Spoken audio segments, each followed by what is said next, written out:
Paz do Senhor, irmãos e irmãs. O apóstolo Paulo, na parte final do versículo 15 de Colossenses 3, nos exorta a sermos agradecidos.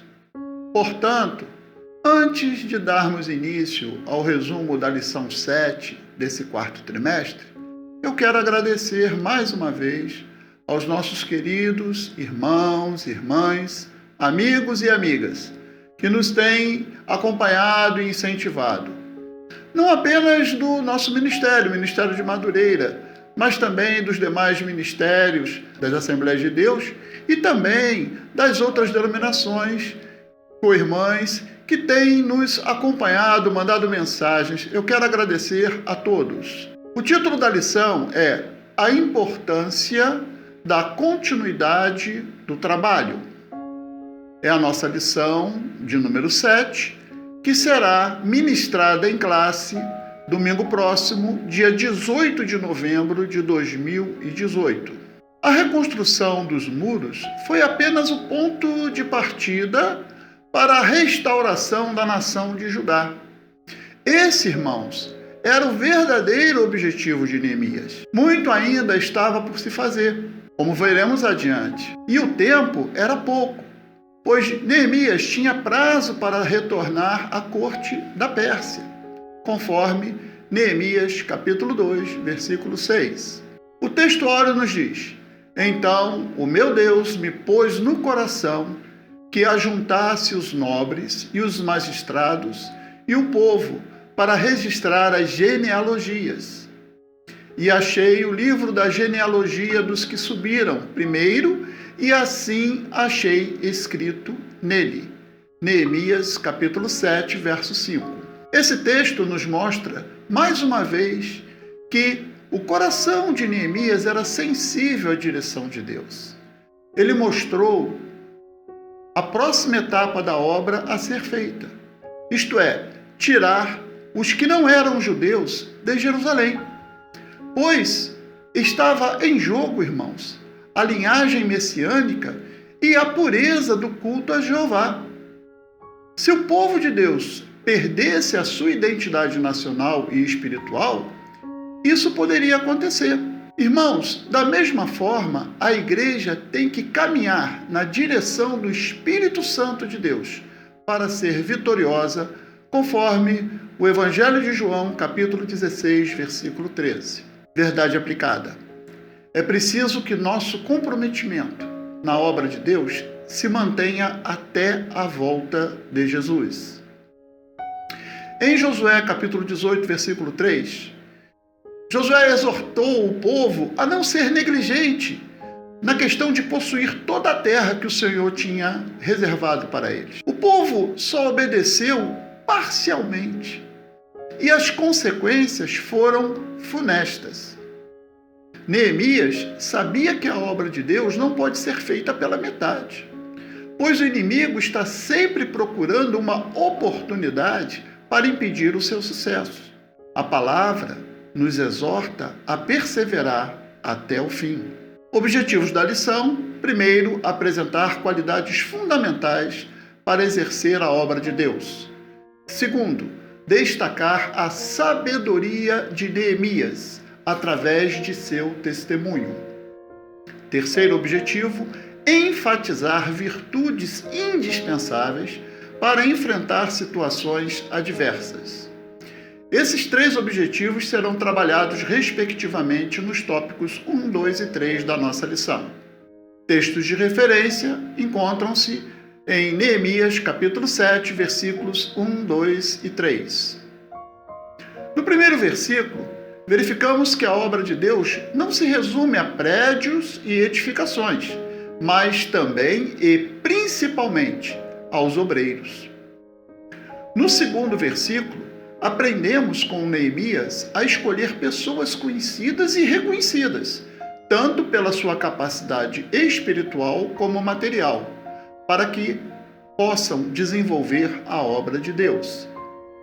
No terceiro versículo, vemos que não basta escolher as pessoas, mas também dar a elas as orientações claras e objetivas de como fazer a obra de Deus. Introdução. Após o término das obras, Neemias procurou estabelecer aqueles que ocupariam posições estratégicas junto às portas, bem como nos serviços do culto, a saber, os cantores e levitas. Neemias capítulo 7, versículo 1. Tópico 1. Qualidades fundamentais. Neemias sabia que todo orgulho e altivez atrapalharia o desenvolvimento do grande projeto que Deus estava colocando em suas mãos. Assim, procura separar aqueles que apresentavam qualidades fundamentais e indispensáveis para uma obra dessa envergadura. Desprendimento de qualquer tipo de individualismo e reclamações por cargos ou posições são os segredos para se erigir qualquer serviço para Deus, mesmo que seja recomeçado das cinzas. Trabalharemos então algumas dessas características. 1.1 Fidelidade. Irmãos e irmãs, Hebreus capítulo 3, versículo 2 nos fala de dois grandes exemplos de fidelidade. O primeiro, o próprio Senhor Jesus Cristo. E o segundo, Moisés, que foi fiel em toda a casa de Deus, conforme está registrado. Irmãos, Jesus é o nosso maior exemplo de fidelidade, pois ele foi fiel até a morte e morte de cruz, conforme Filipenses capítulo 2, versículo 8. Portanto, a fidelidade é um requisito básico do obreiro.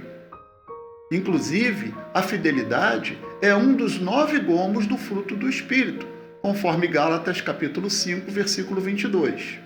O Senhor procura servos bons e fiéis, conforme a parábola dos talentos, Mateus capítulo 25, versículos de 14 a 30. Graças ao Senhor, Neemias encontrou servos desse tipo. Dentre eles, Anani, seu irmão, e Ananias, o maioral da fortaleza. 1.2 Temor a Deus. Irmãos e irmãs, Provérbios capítulo 9, versículo 10 diz: o temor do Senhor é o princípio da sabedoria, e o conhecimento do Senhor, a prudência. Outra qualidade fundamental do obreiro é o temor de Deus. E com isso, levá-lo a conhecer mais a Deus. Está escrito em 1 Pedro, capítulo 2, versículo 17: honrai a todos, amai a fraternidade, temei a Deus, honrai ao rei. Irmãos e irmãs, o obreiro que tem temor de Deus honra as pessoas, é fraterno e honra a sua liderança. Davi, mesmo sendo perseguido por Saul, não ousou lhe fazer mal, em pelo menos 2 oportunidades, pois ele sabia que Saul era ungido do Senhor, apesar do estado em que se encontrava. Conforme 1 Samuel, capítulo 24, versículos de 4 a 7, e 1 Samuel, capítulo 26, versículos de 1 a 25. Neemias, ao escolher homens tementes a Deus, sabia perfeitamente que, como consequência, eles seriam leais a ele. 1.3 Disposição para receber orientações. Irmãs e irmãos, receber as orientações e procurar cumpri-las é outra qualidade fundamental do obreiro. Moisés recebeu de Deus todas as orientações para construir o tabernáculo, os seus utensílios, seus servidores, os sacerdotes, levitas, as indumentárias a serem usadas, os sacrifícios, enfim, tudo nos seus mínimos detalhes e da forma como foi instruído, ele agiu, conforme Êxodo capítulos 25 até o capítulo 31. Paulo, em 1 Coríntios 11, 23, na parte A, diz assim, porque eu recebi do Senhor o que também vos ensinei. Irmãos, o bom obreiro recebe, pratica e ensina. Item 2, um testemunho estimulante.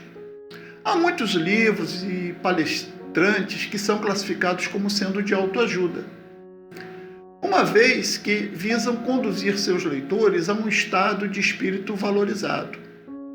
Neemias, entretanto, era um líder que procurava dar aos seus companheiros não uma autoajuda, mas a ajuda que vem do alto. Neste tópico, destacaremos a sabedoria desse servo de Deus, estabelecendo metas concretas para seus liderados, além de explicar o ocorrido na corte, relatando como o Senhor abrira o caminho para sua vinda àquele lugar. Neemias capítulo 2, versículos de 5 a 20. 2.1. A essência da boa motivação. A motivação para a obra é da responsabilidade do líder. Vejamos algumas atitudes motivacionais de Neemias, de acordo com o capítulo 2 e os versículos 17 e 18 do seu livro. Ele mostrou, em primeiro lugar, a necessidade da obra, mostrando a situação calamitosa dos muros e das portas da cidade. Em segundo lugar, ele disse: reedifiquemos o muro, isto é, ele mostrou que estaria na linha de frente da obra. Reedifiquemos, nós, ele estava se incluindo nisso. Terceiro, ele mexeu com o brio daquelas pessoas, dizendo: e não estejamos mais em opróbrio. Quarto, deu testemunho pessoal de que Deus estava com eles nessa empreitada. Quinto, tinha a autorização e apoio do próprio rei Artaxerxes para fazer essa obra. Como consequência, o povo disse: levantemos e edifiquemos, e esforçaram as suas mãos para o bem, conforme o texto que foi citado. Item 2.2, mãos à boa obra. No capítulo 3 de Neemias, vemos que, sem perda de tempo, dividiu os trabalhadores em 38 grupos, dando responsabilidade a cada um deles de fazer uma parte dessa grande obra, a começar pelos sacerdotes, e envolvendo a todos sem distinção de posição social. Ele mesmo, pessoalmente, visitava diariamente as frentes de trabalho, estimulando e retificando aquilo que não estava de acordo com os planos do projeto. 2.3. É preciso reconhecer Deus como aliado. Irmãos, indubitavelmente, Neemias conhecia o Salmo 127, versículo 1, que diz: se o Senhor não edificar a casa, em vão trabalham os que edificam. Se o Senhor não guardar a cidade, em vão vigia a sentinela. No momento em que a obra estava correndo o seu maior perigo de fracasso, por causa das investidas do inimigo, ele orou, conforme o capítulo 4, verso 9, e colocou guardas. Animou o povo, afirmando: lembrai-vos do Senhor grande e terrível, e pelejai pelos vossos irmãos, vossos filhos, vossas mulheres e vossa casa. Conforme o capítulo 4, versículo 14. E no capítulo 6, versículo 16, até mesmo os seus inimigos foram forçados a reconhecer que o Deus de Israel é que fizera essa obra, como está lá no texto. Item 3. Virtudes para lutar contra situações adversas. Uma situação adversa é também berço das suas próprias soluções, pois nos força a agir. Naturalmente, se fugirmos do estágio paralisante a que uma circunstância desfavorável possa nos conduzir, teremos opções plausíveis a serem tentadas. Entretanto, algumas observações preliminares já dariam mais da metade do trajeto como vencido, se não, vejamos. 3.1 União. Irmãos e irmãs, em Atos capítulo 4, 32, parte A, tomamos conhecimento de um dos motivos pelo qual a igreja primitiva se desenvolvia. Diz o texto: era um só o coração e a alma da multidão dos que criam. Irmãos, Esopo, escritor da Grécia Antiga, a quem são atribuídas várias fábulas populares, dizia: Unidos venceremos, divididos cairemos. Ainda um interessante provérbio africano diz: a união do rebanho obriga o leão a dormir com fome. Neemias conseguiu unir o povo em torno do seu projeto, e isso foi determinante para o seu sucesso. 3.2 Amor. Irmãos e irmãs, não existe amor sem o alvo desse sentimento. Em 1 João, capítulo 4, verso 8, a Bíblia nos revela que Deus é amor. Ele nos criou para nos amar. João, capítulo 3, versículo 16. E para que nós o amássemos, e também aos nossos semelhantes, conforme Mateus, capítulo 22, versículos 37 a 39. A lei maior da dispensação da graça em que vivemos está em João, capítulo 13, versículo 34, que diz assim: um novo mandamento vos dou, que vos ameis uns aos outros, como eu vos amei a vós, que também vós uns aos outros vos ameis. Neemias, irmãos, amou o Senhor, a sua obra e o povo de Deus, e foi por isso que ele venceu. Item 3.3 Esforço. Em Josué capítulo 1, versículos de 6 a 9, vemos como Deus fala para ele se animar. Ele não podia ficar desanimado. Deus era a força que movia Josué àquela empreitada, irmãos. Ele dizia para ele: olha, tão somente esforça-te e tem bom ânimo, para teres o cuidado de fazer conforme toda a lei que meu servo Moisés te ordenou. Dela não te desvies nem para a direita, nem para a esquerda, para que prudentemente te conduzas por onde quer que andares. Irmãos, Deus reforça e fala: olha, esforça-te, tem bom ânimo, não temas, nem te espantes, porque o Senhor teu Deus é contigo, por onde quer que andares. Irmãos, essa promessa a Josué foi a promessa que Neemias tomou posse para si também. E é uma promessa que nós, Igreja do Senhor, temos que tomar também para nós. Conclusão. A vida de Neemias é um exemplo para os nossos dias, nos quais a ausência do temor e da moral constitui um verdadeiro estado de crise espiritual. Em todas as áreas da nossa vida, precisamos permanecer fiel a Deus e contagiar outros para confiar em Deus, que jamais nos abandona. A paz do Senhor para os irmãos e que Deus continue abençoando a todos nós.